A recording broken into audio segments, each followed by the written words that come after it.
And talking about the best, I will say we will now move on to SmackDown. And I think really there's only one way we're going to have to talk about SmackDown. That's kicking off with Sheamus and Jeff Hardy? You know what this urine test needs? No, some good shit. It's such good piss. I will say, do you know what made this segment really, really good? Like, this segment would have been really, really poor if it wasn't for this one thing, and it was for the NXT or Performance Center recruits, because you could hear people shouting, "Stop looking! Stop looking!" And then when Jeff brought out the glove, brought out the cup full of piss, everyone's like, "Fucking hell, he's done a line, eh?" There was people literally going, "There's a lot of pee."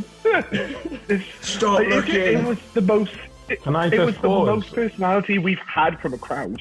It was an interesting segment. It was an interesting segment of Jeff Hardy admitting to his demons, Sheamus not saying, "I'm not signing this until you pee in a cup," and then Sheamus being covered in pee. To be honest, we've gone from white barbecue to test. And we got to remember though, the test was negative. We had the results. It was negative. You see, Sheamus didn't even sign the contract.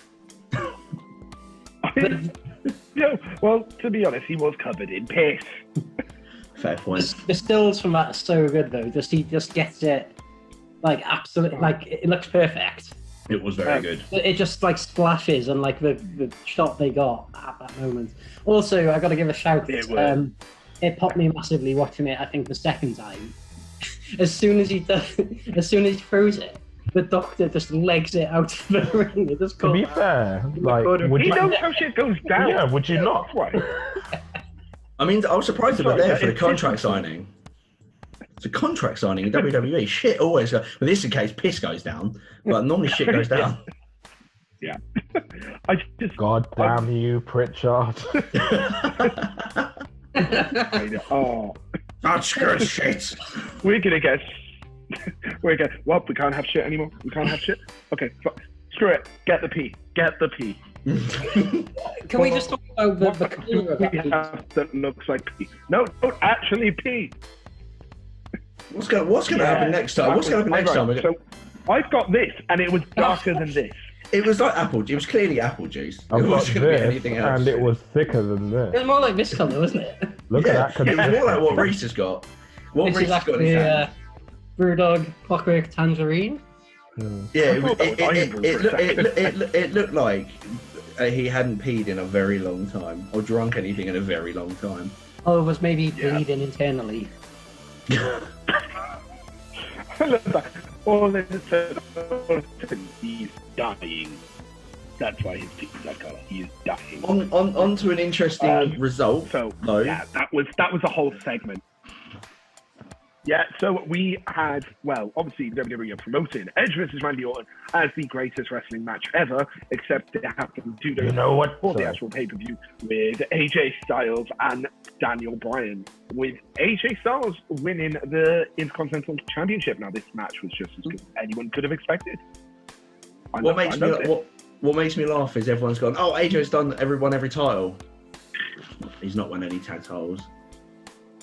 He's never won. That's true. Title. He's a Triple Crown champion. He's a Triple Crown, but he's not a Grand Slam. And AJ doesn't have an obvious tag team partner. No, I'm very happy he won this because the matches he can have with the roster is going to be mental. AJ Styles versus Jeff Hardy, AJ Styles versus Sheamus, AJ Styles versus Cesaro. Should I go on? AJ Styles versus all the matches. AJ Styles just give me all the matches. Versus Mustafa Ali, who for some reason has not been on SmackDown. AJ Styles versus Gable. AJ Styles versus Sami Zayn, who comes back claiming no one. Jeff Hardy. We've already said Jeff Hardy. He was literally AJ Styles versus Michael Cole. Everyone has it out for him. Featuring a running. Oh my! AJ Styles versus Matt Riddle. Just that one straight away. That's it. That's just it. That is a SummerSlam like worthy, Survivor Series worthy, Big Four pay-per-view worthy match right there. Mm-hmm. He's coming in next week, which is why I made me think of him. No. So yeah, there's just lots of new matches there. And if he does it every week, if he's going to defend it every single week, that'll be great. I don't think he will. He's He not said no free rides. He said no free rides. While he has the Intercontinental Championship, people are going to have to earn it. So, which is I like that, and I'll be happy. That, I'll be happy with that. This belt needs prestige. It needs to be put back to the level it was always at. And there was a great video package as well. We've got to say that video package was really nice. Going through the 10, 15 years ago, this was like the most important title in the company. Not even not thinking about the world title. This was so important. Like when Cody Rhodes had it and the things he did for it. This belt needs to be back at that level and higher. And him saying everyone's got to earn it, brilliant. I mean, let's be honest. When I think the Intercontinental Championship over the last, let's say, 5 years, who's the wrestler that comes to mind for you? For me, it's the Miz. Nakamura. of course, it's Nakamura recent. No, it's the Miz. Yeah, not the Miz. Yeah, the Miz, and Seth we Rollins. also he really.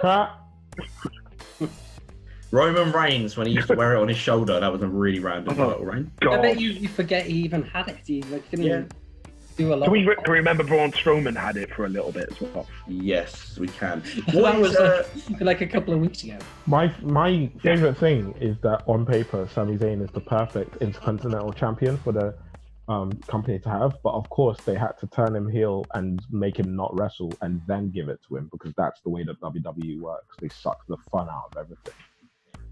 So these are the people you'll forget that will have this title. So I've just gone back onto the archives of the last 5 years. Daniel Bryan, Ryback, Kevin Owens, Dean Ambrose, Kevin Owens, Zack Ryder, The Miz, Ziggler, The Miz, Dean Ambrose, The Miz, Roman Reigns, The Miz, Seth Rollins, Ziggler, Seth Rollins, Ambrose, Lashley, Balor, Nakamura, Strowman, Zayn, AJ.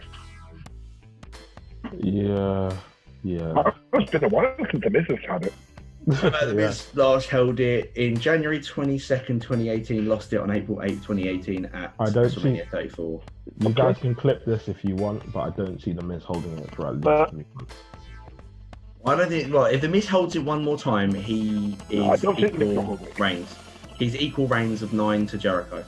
Yeah, and that's where they're going with him, but I don't think it'll be in the next 3 months. You can clip it if you want, I don't care. Yeah, I think for me, if the ghosts are back, George. I'll be happy again with that happening with the Miz. Again, it's just she making her cameo appearance again. Obviously, we had the return of Tucker tag teaming with Otis. Yeah, Tucker. Tucker looked pissed in this. You know what? Ever seen it? Sorry, I'll stop. I mean, I would be pissed as well if I was Tucky because Otis left the match to go get Mandy and brought her to the ring. Yeah. She's gonna break his heart. She's gonna break his heart. She's gonna cost him the title. No, let's just be positive, okay? Let's be positive. Let's just wish them. Can I just say something? Can I list the potential of World War III, forest fires in Australia, a global pandemic, Black Lives Matter, Kobe dying. I completely forgot that when I was talking about bad things that happened. I feel like I'm forgetting something. Is there something I've forgotten? Didn't someone confirm, forget the UFOs thing? It doesn't really matter. Like, the world might be ending as well. Yeah, exactly. Yeah. This is 2020. Nothing good is happening. Thinking positive is really not the way forward, and that's why my energy has been relatively low. It's getting to me, guys. It's really fucking getting to me. This took a dark turn really quickly. I'm just putting a message out there to the WWE writers, to Bruce Pritchard, to Vince McMahon. Do not fuck up Otis and Mandy. Let them be happy. Yeah, to be honest, the only way, if you're a good storyteller, the only way it ends is south. I can't lie to you. It ends in 2 ways. It ends in 3 ways. Tucky costs him, Mandy costs him, or we live happily ever after. And WWE is a soap opera. So it's going to be the second one. Yeah. And big match result yesterday we got with Nakamura and Cesaro defeating the New Day in a non-title contest. The New Day, big respect to the boys as well with the salute. New Day. Yeah, with the Black Lives Matter pose in the ring for the match. That's great to see. They had obviously names on their armbands as well. Biggie had 2 on. I couldn't read them. He was moving too quickly. He had 2 on. I couldn't read them. There is a photo somewhere. Do that gyrating. They posted them on social media. I'll have a look. Yeah. So I assume we're getting this at Backlash. I'm assuming we're getting a title match at Backlash. And which they'll win. Well, we will talk about Backlash in a minute, as we will be doing some predictions. So if you're still here, please round to the end of the video. 205 Live. Okay. 205 Live 100% happened. Just before we go on to 205 Live, has anyone seen this news that has seemingly just in the past hour come out about AJ Styles? No. That is a massive racist. Is this him and Punk? He got moved to SmackDown because apparently Heyman was bullying him on Raw for being a flat earther. Oh, like I don't think it's being a flat earther specific. Like that's probably why Heyman lost his job if you think about it as well. But well, AJ said on After the Bell that the reason why he moved was because Raw was associated with happy memories with Gallows and Anderson. Obviously, when they got released, he was on Raw and he was sad, and then he went back to SmackDown, which is where he had the greatest solo run in the last God knows how long on SmackDown specifically, and he's going to do it again. He's the face that runs a place. Yeah.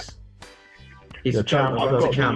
This is the house that AJ Styles built. But you know what every house needs? A queen. Ladies and gentlemen. Not a flag. Let's have a look. So I'm just going through it.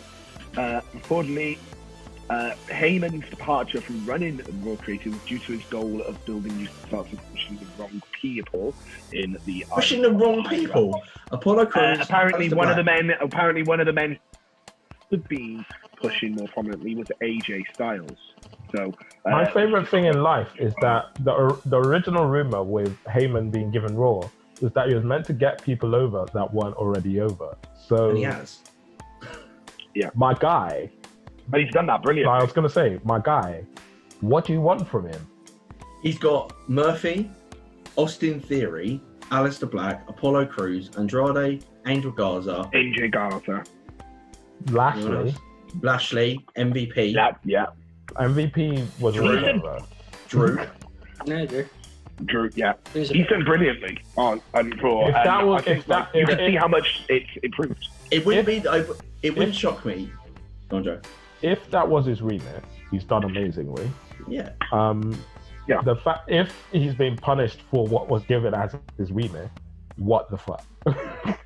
I mean, so I feel like the reason why Heyman has been pushed to the side and Pritchard has been put into the forefront is because if Vince told Pritchard to jump, he'd respond saying how high.